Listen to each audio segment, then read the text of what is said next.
Assalamualaikum warahmatullahi wabarakatuh. Selamat malam atau selamat pagi, selamat siang kepada Bapak Zainal Arifin, SSI MSI FMed, selaku dosen pengampu mata kuliah praktikum fisika radiologi diagnostik dan radioterapi.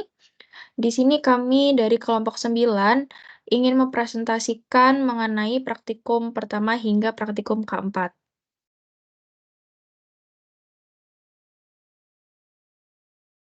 Untuk anggota kelompok kami terdiri dari 5 orang.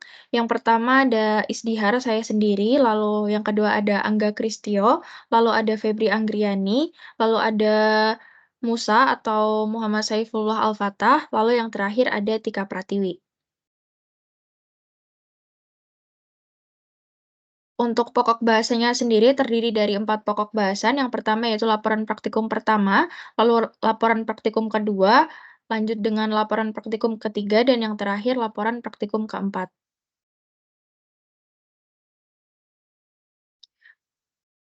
Untuk pokok bahasan yang pertama yaitu praktikum 1 mengenai pengukuran laju paparan ruang sinar X akan dijelaskan oleh rekan saya Musa. Kepada Musa dipersilakan. Oke, baik. Terima kasih buat kesempatannya. Di sini saya akan menjelaskan terkait dengan praktikum yang pertama, yaitu pengukuran laju paparan ruang sinar X. Tujuan dari praktikum ini adalah untuk memastikan keselamatan dan kesehatan pasien, staf medis, dan masyarakat umum di sekitar area aktif radiasi. Untuk lokasi praktikumnya ada di Gedung D, lantai 1, Fakultas Sains dan Matematika, Universitas Diponegoro. Untuk alat dan bahannya, yaitu ada pesawat sinar X, kemudian ada X-ray kolimator R120H, kemudian ada surveimeter PM1405, dan yang terakhir yaitu surveimeter 41621A. Kemudian untuk metodologi praktikumnya yaitu yang pertama ada dilakukan eksposi standar dengan faktor eksposi 65 kVp, kemudian 30 MAS dalam waktu 0,3 second. Kemudian yang kedua yaitu dilakukan pengecekan radiasi latar menggunakan surveimeter sebelum melakukan eksposi. Kemudian yang ketiga dilakukan eksposi dan pengecekan radiasi menggunakan surveimeter pada saat melakukan eksposi dan dilakukan perekaman. Yang kemudian yang keempat, setelah dilakukan eksposi, dosis keluaran dan HVL terukur dan dicatat. Kemudian untuk hasil dan pembahasannya dari praktikum ini, diperoleh data sebagai berikut. Untuk radiasi latarnya ada 0,12 microsievert per hour, kemudian untuk tegangannya tadi yaitu 65 kVp, kemudian arusnya 30 MAS dan waktunya 0,3 second. Berdasarkan tabel di atas, diketahui bahwa pada saat sebelum melakukan eksposi 65 kVp dengan arus 30 MAS dan waktu 0,3 S didapatkan radiasi latar sebesar 0,12 mikrosievert. Hal ini menunjukkan bahwa radiasi yang dihasilkan dari pesawat sinar X cukup besar dikarenakan tegangan dan arus yang disetting pada pesawat sinar X juga cukup besar. Untuk kesimpulan dari praktikum ini adalah pengukuran ini membantu untuk memastikan kepatuhan terhadap regulasi yang sudah ditetapkan oleh Bapeten dalam penggunaan radiasi dalam medis, memantau efektivitas perisai radiasi, mengidentifikasi area berbahaya, dan meningkatkan kesadaran tentang resiko radiasi. Selanjutnya yaitu praktikum kedua akan dijelaskan rekan saya, Angga. Terima kasih kesempatannya. Di sini saya akan menjelaskan tentang praktikum kedua mengenai perencanaan pengukuran ruangan radiasi. Tujuan praktikum pada kali ini memberikan gambaran bahwa ruangan penyinaran dalam kondisi baik dan mampu menahan paparan radiasi yang timbul pada saat penyinaran berlangsung. Lokasi praktikum ini di Gedung D, Fakultas Sains dan Matematika, Universitas Diponegoro. Alat dan bahan yang digunakan pada praktikum ini, yang pertama ada pesawat sinar X, kedua ada meteran, dan yang terakhir fluoroskopi. Praktikum dimulai dengan kita menyiapkan peralatan yang diperlukan. Yang kedua, mengukur jarak sumber radiasi ke sisi ruangan yang berpotensi terkena paparan radiasi. Dan yang terakhir, kita mencatat hasil yang terukur. Lalu untuk hasil dan pembahasan pada bagian radiografi umum, di situ terdapat ruangan radiografi umum. Lalu pada tabel 6.1 didapatkan hasil pengukuran jarak pada ruangan radiografi sebagai berikut. Lalu pada tabel 6.2 hasil perhitungan tebal dinding pelindung pada ruangan radiografi. Lalu untuk fluoroskopinya, sama seperti tadi terdapat gambaran ruangan fluoroskopi. Lalu untuk tabel 6.2 ada hasil pengukuran jarak pada ruangan fluoroskopi. Dan pada tabel selanjutnya ada hasil perhitungan tebal dinding pelindung pada ruangan fluoroskopi. Kesimpulannya, perencanaan pengukuran ruangan radiasi harus dilakukan dengan baik dan cermat untuk memastikan perlindungan maksimum terhadap radiasi yang dipancarkan. Penempatan dan ketebalan dinding pelindung harus diatur menyesuaikan dengan lingkungan sekitar serta karakteristik dari radiasi yang dipancarkan. Rancangan ruang penyinaran harus memenuhi standar keamanan dan peraturan yang relevan seperti Badan Pengawas Radiasi dan Nuklir atau Bapeten. Untuk modul selanjutnya, saya serahkan kepada Febri.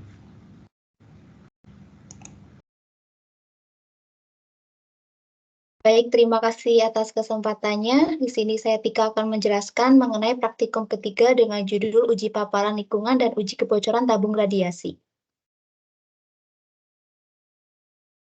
Adapun tujuan dari praktikum ini yaitu untuk mengetahui nilai paparan radiasi dan memeriksa kebocoran tabung radiasi dari sinar X.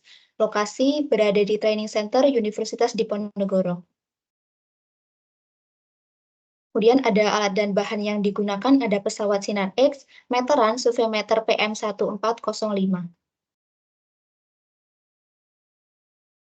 Metodologi yang pertama untuk uji paparan radiasi lingkungan yaitu melakukan ekspos pesawat sinar X pada dengan faktor eksposi 25 MAS pada tegangan yang ditentukan. Yang langkah kedua melakukan pengukuran paparan radiasi menggunakan surveimeter pada saat dilakukan ekspos. Yang ketiga mencatat hasil yang terukur. Kemudian metodologi kedua yaitu untuk uji kebocoran tabung. Langkah pertama menutup kolimator pada tabung sinar X dengan plat timbal, melakukan pengukuran ruang radiografi meliputi segala arah dari sumber radiasi, ekspos pesawat sinar X pada arus waktu, dan tegangan yang telah ditentukan. Dan yang terakhir melakukan uji kebocoran tabung dengan meletakkan surveimeter dari sumber untuk mendeteksi radiasi hambur saat ekspos berlangsung. Kemudian ada hasil dan pembahasan dari praktikum ketiga, ada tabel 1.1 yaitu hasil pengukuran kebocoran wadah tabung. Hasil uji paparan di ruang radiografi umum dengan jarak 30 cm dari sumber radiasi mendapatkan pada bagian sisi kiri, sisi kanan, sisi depan, sisi belakang, sisi atas masih dalam posisi aman karena hasil pengukuran uji paparan tidak melebihi nilai rujukan Perka Bapeten yaitu 0,25 milisievert per hour. Kemudian ada tabel 1.2 hasil pengukuran paparan radiasi hambur. Pada uji paparan radiasi hamburan merupakan bagian penting dari evaluasi resiko, pengendalian kualitas, dan pemeliharaan keselamatan di lingkungan yang menggunakan sumber radiasi. Menurut Perka Bapeten nomor 4 tahun 2013 menjelaskan, nilai dosis yang diizinkan untuk perka radiasi adalah tidak boleh melebihi 25 milironsen per jam. Untuk penduduk umum tidak boleh melebihi 2,5 milironsen per jam. Sehingga uji paparan yang telah dilakukan di Training Center Universitas Diponegoro menunjukkan indikasi aman untuk ruangan radiografi umum karena memenuhi aspek keamanan standar peraturan Bapeten.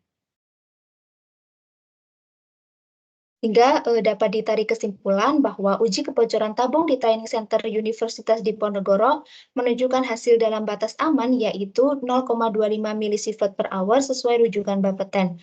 Kemudian pada uji paparan radiasi hamburan yang telah dilakukan di Training Center Universitas Diponegoro menunjukkan hasil dalam batas aman yaitu menurut Perka Bapeten nomor 4 tahun 2013 menjelaskan nilai dosis yang diizinkan untuk pekerja radiasi adalah tidak boleh melebihi 25 milironsen per jam, untuk penduduk umum tidak boleh melebihi 2,5 milironsen per jam, sehingga uji paparan yang telah dilakukan di Training Center Universitas Diponegoro menunjukkan indikasi aman untuk ruangan radiografi umum karena memenuhi aspek keamanan standar peraturan Bapeten. Kemudian praktikum keempat dilanjutkan rekan saya Febri Anggriani. Mohon izin masuk dikarenakan dari Saudara Febri sedang azan. Saya izin untuk menjelaskan terlebih dahulu terkait praktikum 4 mengenai uji kesesuaian pesawat radiografi umum, yaitu tentang reproduksibilitas, linearitas, dan juga akurasi tegangan. Tujuan dari praktikum 4 sendiri yang pertama yaitu untuk memeriksa konsentrasi keluaran radiasi pada beberapa eksposi dalam pengaturan generator yang tetap. Lalu yang kedua untuk memeriksa linearitas keluaran radiasi pada rentang pengaturan MA atau MAS. Lalu yang ketiga untuk memeriksa akurasi QVP pada panel kendali dibandingkan dengan QVP hasil pengukuran dengan dosimeter. Untuk lokasi alat dan bahan dari praktikum 4 sendiri, yaitu alatnya ada pesawat radiografi umum, meteran, multimeter X-ray Piranha, laptop, surveimeter Polymaster PM1405. Lalu untuk praktikum 4 ini sendiri dilaksanakan di Training Center Universitas Diponegoro. Untuk metodologi yang pertama yaitu mengenai reproduksibilitas, yaitu yang pertama menghidupkan detektor, yang kedua meletakkan detektor di atas meja dengan posisi tegak lurus terhadap sumbu anoda katoda, dan kolimasikan lapangan penyinaran seluas ukuran detektor. Lalu yang ketiga, memberikan eksposi pada 81 keV dan 25 MAS. Lalu yang keempat, mengukur keluaran radiasi dalam mikrogray atau miligray, dan melakukan pengulangan sebanyak 3 kali. Lalu yang terakhir yaitu mencatat data hasil pengukuran. Sedangkan metodologi mengenai linearitas keluaran radiasi, yang pertama yaitu menghidupkan detektor, yang kedua meletakkan detektor di atas meja dengan posisi tegak lurus terhadap sumbu anoda katoda, dan kolimasikan lapangan penyinaran seluas ukuran detektor. Lalu yang ketiga, memberikan eksposi pada 81 keV dan dengan 6 variasi MAS yaitu 16, 20, 40, 50, 64, dan 80 MAS. Lalu yang terakhir yaitu mencatat data hasil pengukuran.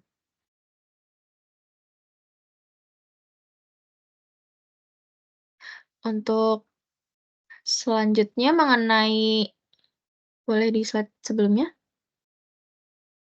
Oke, selanjutnya mengenai metodologi akurasi tegangan, yang pertama yaitu menghidupkan detektor, yang kedua meletakkan detektor di atas meja dengan posisi tegak lurus terhadap sumbu anoda katoda, dan kolimasikan lapangan penyinaran seluas ukuran detektor. Lalu yang ketiga memberikan eksposi pada 25 MAS dengan 6 variasi tegangan yaitu 60, 70, 90, 100, 109, dan 117 keV. Lalu yang terakhir yaitu mencatat data hasil pengukuran. Untuk selanjutnya akan dijelaskan oleh rekan saya Febri. Terima kasih atas kesempatannya. Untuk berikutnya yaitu saya akan menjelaskan mengenai hasil dan pembahasan. Yang pertama itu mengenai reproduksibilitas. Jadi kita melakukan analisa terlebih dahulu dengan langkah sebagai berikut, yaitu pertama kita menghitung nilai standar deviasi dari list hasil pengukuran keluaran radiasi yang telah kita dapatkan. Kemudian kita menghitung standar deviasi dengan rumus yang sudah tertera. Berikutnya kita menghitung koefisien variasi atau CV, atau dengan perangkat lunak pengolah data bisa melalui kalkulator ataupun Microsoft Excel, dihitung nilai standar deviasinya dan koefisien variasi dari hasil pengukuran KVP. Selanjutnya, kita menentukan batas lolos uji CV-nya apakah kurang dari 0,05 atau lebih, karena seharusnya itu kurang dari 0,05. Berikutnya, tabel 1.1 ini merupakan data dari reproduksibilitas yang didapatkan dari hasil pengukuran pada saat praktikum.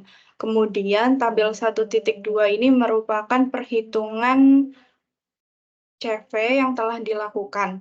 Berdasarkan kedua tabel tersebut menunjukkan bahwa reproduksibilitas keluaran radiasi, tegangan puncak, dan waktu penyinaran memenuhi syarat lolos uji, yaitu CV-nya kurang dari sama dengan 0,05. Dengan hasil CV keluaran radiasi sebesar 0,016593, CV tegangan puncak sebesar 0,041677, dan CV waktu penyinaran 0,015238. Untuk berikutnya yaitu hasil dan pembahasan mengenai linearitas keluaran radiasi. Yang pertama kita melakukan analisa, menghitung dosis hasil pengukuran, kemudian jika menggunakan variasi MA, maka kita dapat menggunakan rumus yang tertera pada layar dan menentukan microgray per MAS maksimal dan juga minimalnya, sehingga kita dapat menghitung CL atau koefisien linier seperti rumus yang tertera. Selanjutnya, kita juga dapat menghitung menggunakan perangkat lunak seperti kalkulator ataupun Microsoft Excel dan melakukan plotting data antara list MA atau MAS dengan microgray per MAS, kemudian dibuat grafik garis lurus atau linier dan menghitung atau menampilkan koefisien regresi linier atau R. Selanjutnya nilai R yang kita dapatkan didefinisikan sebagai CL, di mana CL harus kurang dari sama dengan 0,1.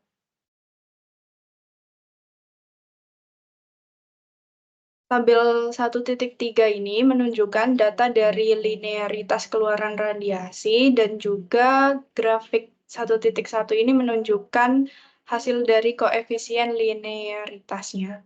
Nah, berdasarkan grafik yang didapatkan itu menunjukkan nilai R kuadratnya sebesar 0,8751 sehingga nilai R atau CL-nya menjadi 0,93568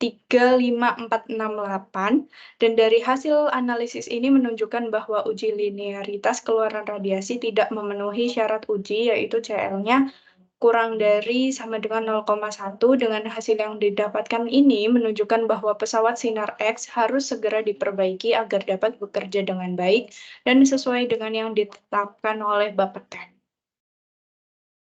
Untuk berikutnya yaitu hasil dan pembahasan akurasi tegangan, di mana analisanya kita menghitung error dari setiap data yang kita dapatkan dan juga kita memperhatikan nilai error maksimum itu harus kurang dari sama dengan 10%.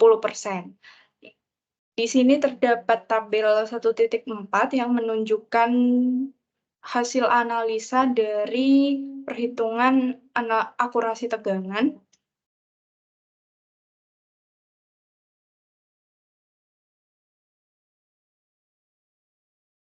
Nah, berikutnya ada tabel 1.5 yang menunjukkan nilai hasil error dari yang sebelumnya telah dihitung, yaitu jika berdasarkan tabel ini menunjukkan bahwa akurasi tegangan tabung tidak memenuhi syarat lolos uji, yaitu uji error harus kurang dari sama dengan 10%. Dengan hasil yang didapatkan ini menunjukkan bahwa pesawat Sinar X harus segera diperbaiki agar dapat bekerja dengan baik dan sesuai dengan yang ditetapkan oleh Bapeten.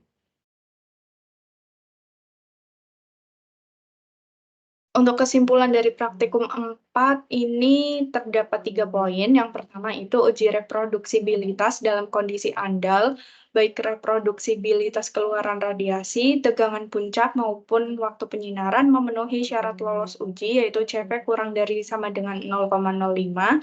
Dengan hasilnya CV sebesar 0,016593 dan CV tegangan puncaknya 0,04167 serta CV waktu penyinarannya 0,015238. Untuk poin kedua yaitu uji linearitas keluaran radiasi menghasilkan kondisi andal dengan perbaikan karena nilai CL yang didapatkan tidak memenuhi syarat, yaitu CL-nya sebesar 0,93548. Dan dari hasil analisis ini menunjukkan bahwa uji linearitas keluaran radiasi tidak memenuhi syarat uji. Untuk poin yang ketiga yaitu uji akurasi tegangan dalam kondisi andal dengan perbaikan karena akurasi tegangan tabung tidak memenuhi syarat lolos uji, yaitu uji errornya harus kurang dari sama dengan 10%. Namun hasil yang didapatkan ada 4 expose dan tidak lolos uji dari total 6 kali expose. Untuk berikutnya saya kembalikan kepada Isti.